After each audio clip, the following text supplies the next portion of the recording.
Hey guys, Redneck Reloader here. Thanks for joining me. It's like high 90s and really muggy outside today. I should be doing yard work, but instead I decided to come down here and I'm either going to fix my gun today or I'm going to destroy it. And that's not hyperbole. I really have never done this before. I'm kind of wading into some new territory here, but I've been wanting to do this for several years. This is the gun I'm talking about. This is a Remington RP45. It's a full-size polymer frame striker fired pistol made by Remington. It's 45 ACP, double stack magazine, holds 15 rounds. I love this gun. It's probably the most accurate pistol I have. Fits my hand well. It's a big gun, but it fits me well. It's got a good trigger to it. And this is a gun I used to carry in the mountains all the time when I went hiking or anything. But one of the problems I've had with this thing is real finicky with ammo. I'm going to get into that a little bit more detailed. I'm going to bring you in and show you more what problem I'm having with it. But I finally decided that I'm going to either fix it or break it. There's not going to be any retakes on this, so I'm going to be shooting this in one continuous take. I'll edit it later. But if I make any mistakes, they're just going to be in there, so bear with me on that. But I don't have two guns to play with. I've just got one, so whatever happens with it happens. So let me get set up here. I'll bring you in closer and I'll show you what the problem is. So the problem I have with this gun is just to get to it, is the way the chamber is cut. There's no free bore. You go from the chamber where the brass is held right to the lands and grooves. There's just no in-between free bore there.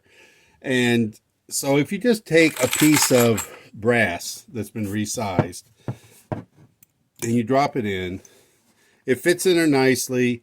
It's got a little wiggle to it. It goes down flush where it should be. It's great. And this is a 200 grain flat nose bullet, loaded very short. And if I put this in there, same thing. It plunks in there nice, goes down flush. You can wiggle it a little bit. You can spin it. Same way with this. This is a high-tech coated, same bullet, 200 grain flat nose, loaded kind of short, plunks right in, nice and flush, got a little wiggle to it, works great. Now this is a 230 grain ball ammo. This is a blue bullet, cast polymer coated bullet. This is like the bread and butter for 45 ACP. This gun should just eat this stuff up all day long. And it doesn't. I can't get through a magazine of this stuff without it choking. And here's what the problem is. Now, you see, it doesn't go down flush because the bullet is getting into the lands and grooves. There's no wiggle. It's basically stuck there. I've got to pull pretty hard to get it out. I can't spin it. It just doesn't go down flush. Now, when you have it in the gun, this is what happens. So here's a magazine. I'm going to put the 230 grain in, and I'm going to load the 200 on top of it. I'm just going to show you. If I rack it, 200 grain feeds in nicely. You can see the barrel is all the way up. It's flush with the top of the slide. It's in the chamber. Everything's fine. I kick it out, and then I chamber the 230. And you can see the problem. The barrel's dropped down. It's not all the way in battery. If I smack the back of the slide hard enough, I can get it to go into battery. But then it's jammed into the lands and grooves. And right now, to get this out, it's about impossible to rack that slide. So what I have to do is actually bang this, mortar it on my bench to get that thing out of there because it gets stuck in there so tight. So that's the problem, is the chamber's not cut properly. Now let me get one thing out of the way before we get started, because I know it's going to be in the comments. If you just get a Lee factory crimp die, that will fix your problems. No, it won't. The Lee factory crimp die only affects the brass. And the brass, there's no problem with it in the chamber. The problem I'm having is the actual bullet getting into the lands and grooves. And this dummy round that is not dropping in properly was made using a Lee factory crimp die. So that is not the solution. The solution is to recut the chamber or to ream it out. Now, I went to a machine shop about 2 years ago that's close by me. It's he's not a gunsmith. He's a machine shop who specializes in guns. And I brought it to him. He looked at it and immediately said, like, oh God, there's no free bore at all on that. And he said, that's definitely the problem. Needs to be reamed. I left it with him. He did not have a 45 ACP reamer because he primarily works with hunting rifles. But he was going to order one. He was going to rent one, and he was going to do the work for me. He kept it for about 2 months, and my situation changed, and I had to go to Wyoming for 9 months. So I went to get it back from him, and he had not fixed it yet because he had not got the reamer in yet. So I know that's what the problem is. I've actually had a pro look at it and tell me what the problem is. I just haven't been able to get it fixed. So I purchased a chamber reamer myself, and today I'm going to try to ream this out and fix this, and hopefully it goes okay. If it doesn't, I ruin the barrel. I'll have to get another barrel, and I have seen them for sale after Remington went bankrupt. This was, I think, about the last gun that they came out with right before they went bankrupt, and there are a lot of parts out on the market. I guess they just sold all their leftover parts out there. So I have seen barrels for this. So if I destroy the barrel, I'll just have to find another one. But this is what I'm going to do today. So let me get set up, and you guys can watch me either fix this or destroy it, one way or the other. But I'm going to do something with it today. So let's go. I've got I don't have a proper vise set up on this bench. This is a XY vise that I use with my drill press, and I just set it on the bench, clamped this with a rag between it to protect it. Let's be honest, you're watching me. I call myself a redneck reloader. If I had a proper setup, you guys would probably be shocked. So, and I've got my T-handle for holding taps, but it wouldn't actually fit this reamer. It was a little bit too big for this, so I figured out if I unscrewed one side and it just clamped it down with one, I could hold it with that, so it's going to offset. But what I'm going to do is just work this reamer in and turn it a little bit, couple of turns, take it out and clean it, try it, do it again, and keep doing that until hopefully I get to the point where that 230 grain bullet will seat in there properly and I don't have any more problems. Or, like I said, I'm going to destroy this one way or the other. I'm going to put some lubrication on it, and here goes. I've seen people do this with a drill, but I'm not that brave. I don't think I need to take that much off. It really feels like it's cut in there, so I'm going to just try maybe 1 or 2 turns at a time and see how it goes. We'll brake clean.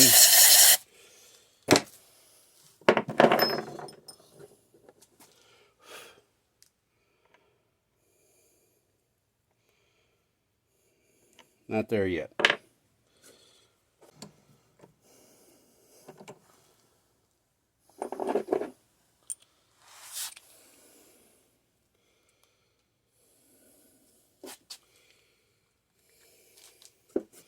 Maybe 1 or 2 more turns, I might have it. I bought this reamer off of eBay. It was like 85 bucks. And it came from Ukraine. But looks like it's pretty good quality tool. And it does seem to be working. So I'll try 2 turns on it. Get this out of here and get this all cleaned up, and let's test it, because I think we're there. Okay, folks, I've cleaned this up good now. I know I was just hitting it with carb cleaner before when I was just getting the metal chunks out, but I've actually cleaned it now properly and ran a brush and swabbed down it with CLP and put some lube in it and got it cleaned up properly now. So now's the test. So you saw before when I dropped that in, how it wouldn't drop down flush. And now when I plunk it plunks right in and drops down flush. And I can wiggle it a little bit and spin it, just like I could these 200 grains. But now I can use the 230 ball. I think this has fixed this pistol. I really feel like it. I'm going to have to go out and shoot it to make sure, but I feel like it has. So we're going to do one other test here.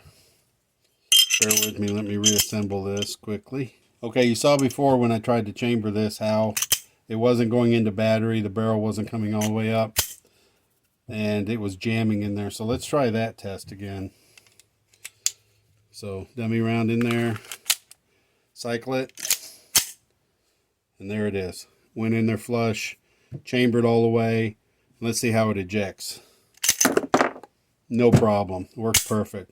So I really feel like this is fixed. So now I'm gonna make some rounds up, take it out and test it, and I'll try to put an addendum on the end of this video or make a new video.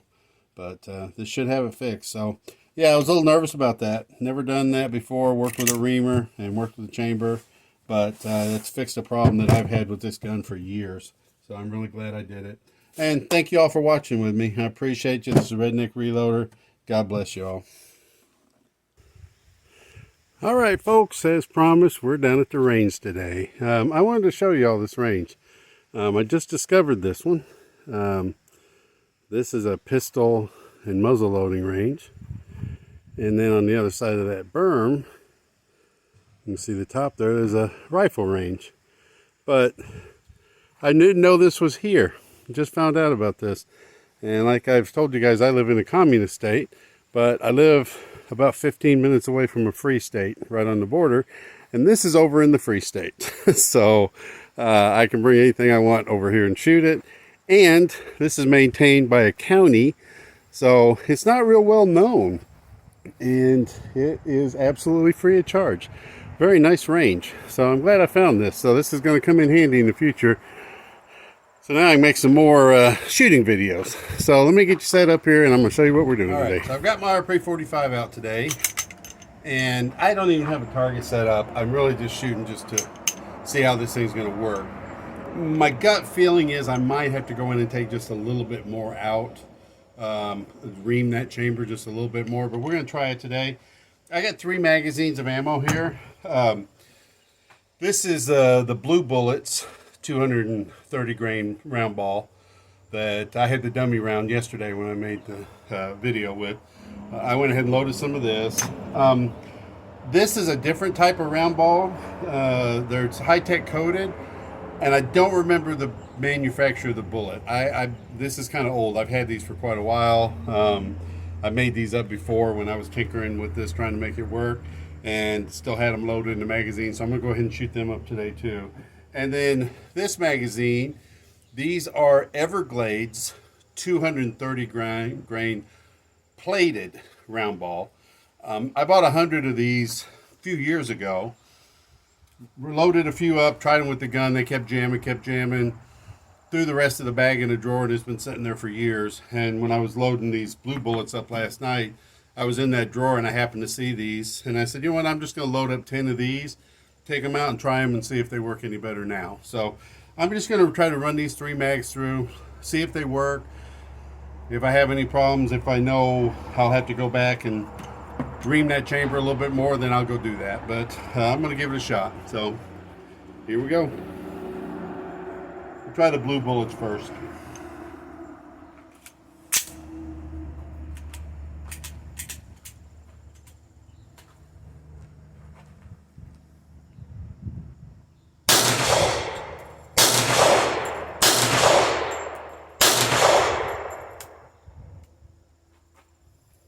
Problem. Didn't quite go into battery. It's not bad. I could literally, I think, push it in with my finger.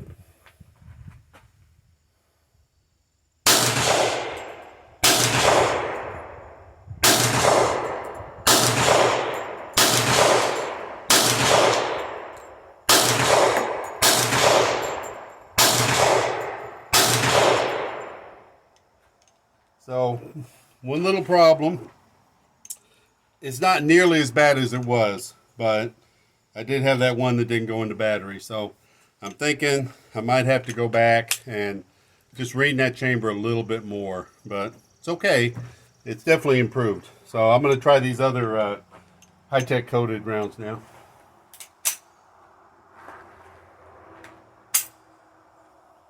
Now that didn't want to feed, but that's a little different issue.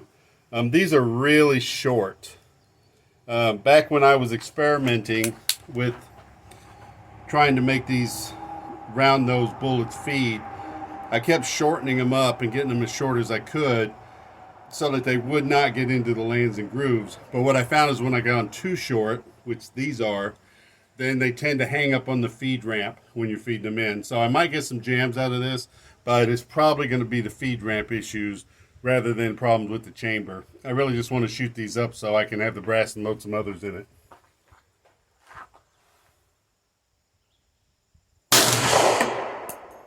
Yeah. See, that's hung up on the feed ramp in there.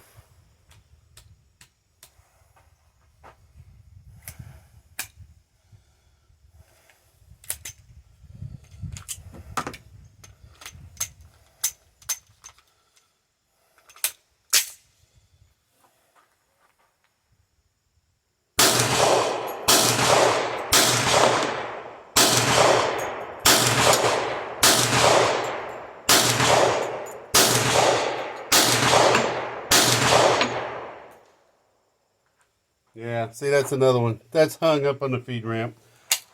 That has nothing to do with that chamber. That's just these rounds are loaded really short. You see how smoky those are? Looks like a black powder. I think I loaded these with Unique. I used to use a lot of Unique, and it does definitely smoke. These blue bullets, I loaded those with Tight Group, and a lot less smoky.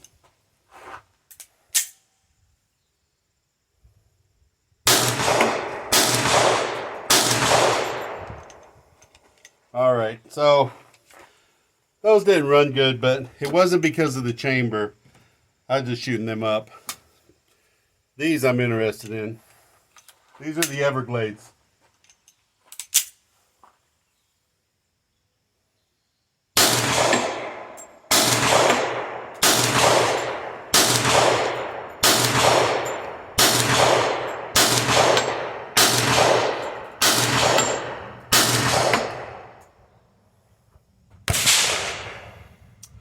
Well, had one failure. That was the last one in that magazine. It didn't climb up the ramp, so not sure what that was.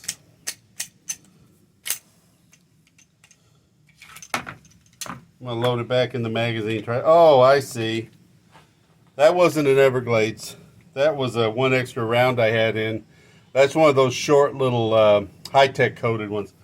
I forgot. I loaded a couple of those in before I loaded the Everglades in, so that's why that hung on the feed ramp. It was one of those shorties.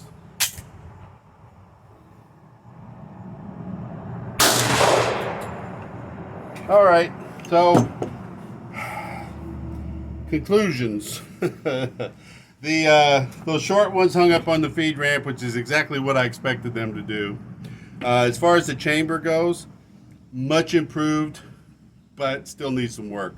I need to go back in there and take just a little bit more out on it, but it's definitely improved. I'm glad I did that, and I think I can see light at the end of the tunnel. I think take a little bit more out of there, and I think this gun's going to be running primo.